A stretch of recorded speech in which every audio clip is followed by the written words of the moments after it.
وقتی نبودم همسرم با مردهای غریبه به هم خیانت میکرد. به کانال سایه های خیانت خوش اومدید. ما در اینجا سرگذشت واقعی افراد رو روایت میکنیم. افرادی که مدتها نتونستند اونها رو به زبون بیارند و این کانال به اونها امکان رو میده که تجربیات تلخ زندگی خودشون رو با شما در میون بذارند و ممنون از شما که با شنیدن سرگذشتشون ما رو همراهی میکنید. کامبیز هستم. 6 سالی میشد که با زینب ازدواج کرده بودم. ما زندگیمون رو با عشق شروع کرده بودیم. من توی شرکت راهسازی کار میکردم. پروژه های خوبی میگرفتم و وضعیت مالیم هم عالی بود. زینب هم شاغل بود و میرفت سر کار. اقوام و اطرافیان از دیدن زندگیمون که تو مسیر موفقیت بود قبطه میخوردند. من صبحها میرفتم سر کار و گاهی اوقات تا دیر وقت اونجا بودم تا اینکه ورق زندگیم برگشت. زینب خودش با رفتاراش به هم نخ داد. منی که اصلا به هیچ چیز منفی توی زندگی خودم فکر نمی کردم. یعنی به هیچ عنوان باورم نمی شد که بخواد این بلا سر زندگی من بیاد. من توی کارم پشت هم پروژه می گرفتم و مجبور بودم به خاطر پروژه هم مرتب این طرف و اون طرف باشم. مادرم برام همسرم رو انتخاب کرده بود. زنی که از خانواده با اصالتی بود. شاغل هم بود و دستش میرفت تو جیب خودش و از نظر مالی مستقل بود. ولی برای من درآمد همسرم مهم نبود. همیشه میگفتم درآمدت مال خودته و هر کاری دوست داری میتونی باهاش بکنی.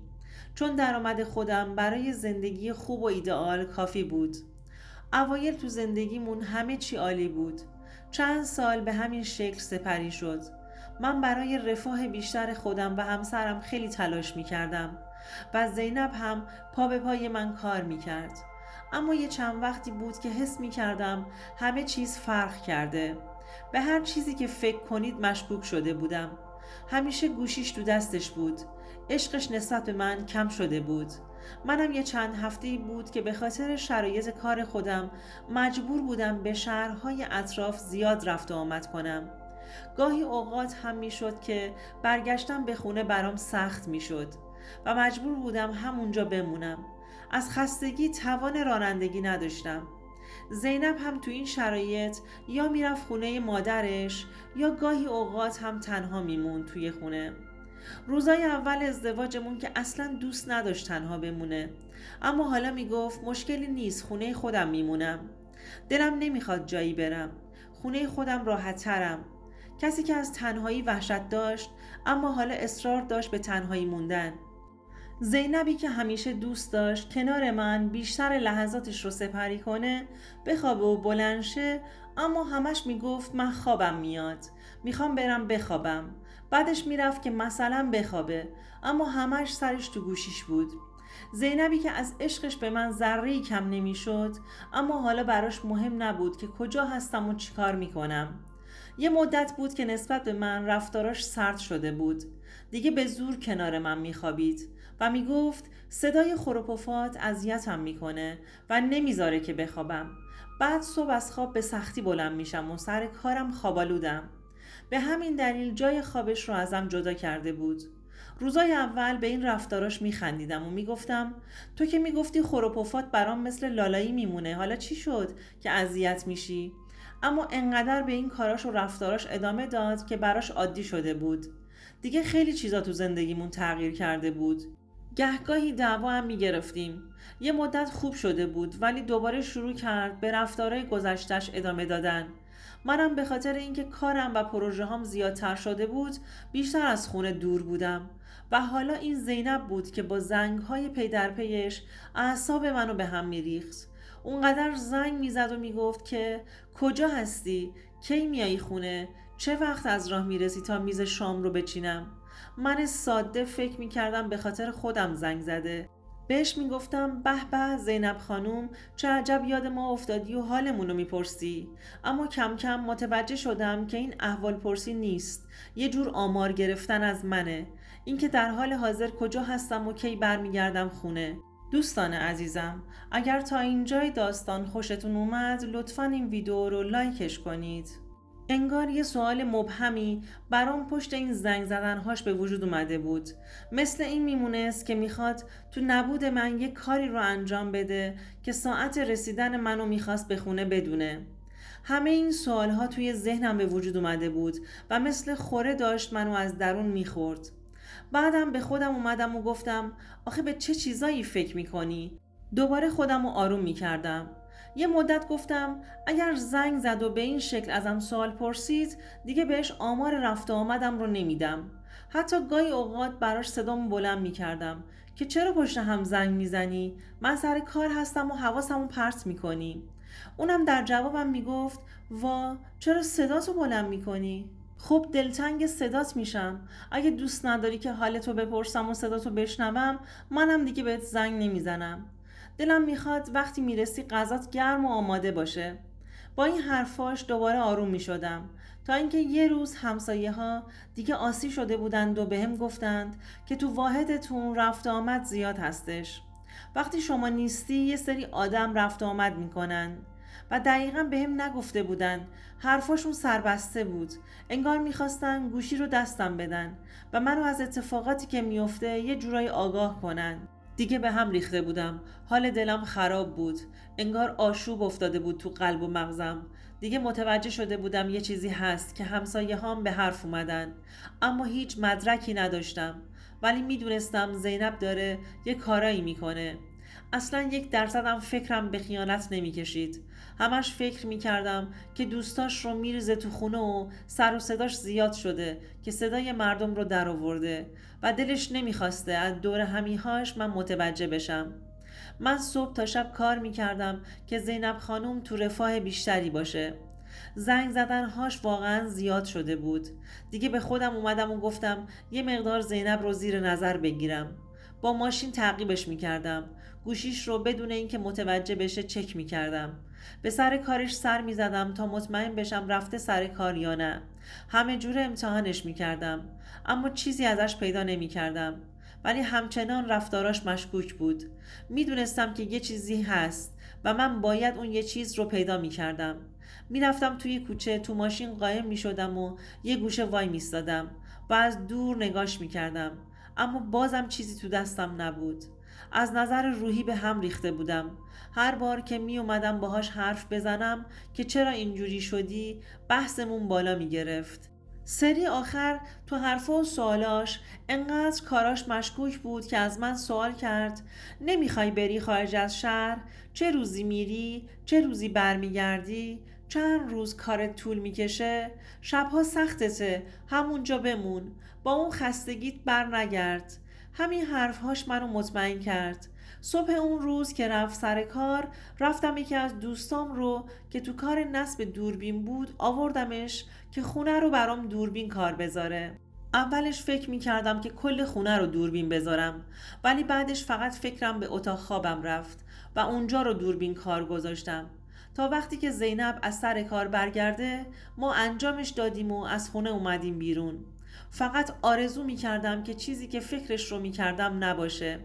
یک سره داشتم تو دلم دعا میکردم که فکرم اشتباه باشه و زینب با من و زندگیمون این کارو نکرده باشه. آخه ما زندگیمون رو با عشق شروع کرده بودیم. بعد از اینکه زینب از سر کار برگشت من همچنان سر کوچه تو ماشین نشسته بودم. چند ساعت بعد از زینب یه مردی که حدوداً 40 ساله بود زنگ در و زد و وارد آپارتمان شد و بعد از 1.5 ساعت از خونه اومد بیرون. من از گوشیم دوربین رو چک کرده بودم اما چیزی تو اتاقم ندیده بودم. به خاطر همین مطمئن نبودم که تو خونه من رفته بوده یا نه. با اینکه مطمئن بودم زنگ خونه ما رو زده اما نمیتونستم ثابت بکنم. دوستان عزیزم، آیا فکر و خیالی که کامبیز رو اذیت میکرد واقعیت داشت یا اون در مورد زینب اشتباه میکرد؟ لطفاً نظرتون رو برامون کامنت کنید. پیش خودم گفتم حتما با واحدهای دیگه کار داشته، رفته و برگشته. بعد از 3 ساعت دیگه یه مرد جوونی نزدیک آپارتمان ما شد. جلوی در یه مقدار ایستاد و با گوشیش حرف زد. تو حرف زدنهاش بود که در آپارتمان باز شد. انقدر رفتاراش مشکوک بود، همش اضطراب داشت. به اطراف مدام نگاه میکرد. انگار ترس از دیده شدن داشت. واسه همین رفتاراش بود که دوربین گوشیم رو سریع روشن کردم که داخل خونه رو چک کنم. شوکه شده بودم. باورم نمیشد که اون مرد جوون وارد خونه من شده بود.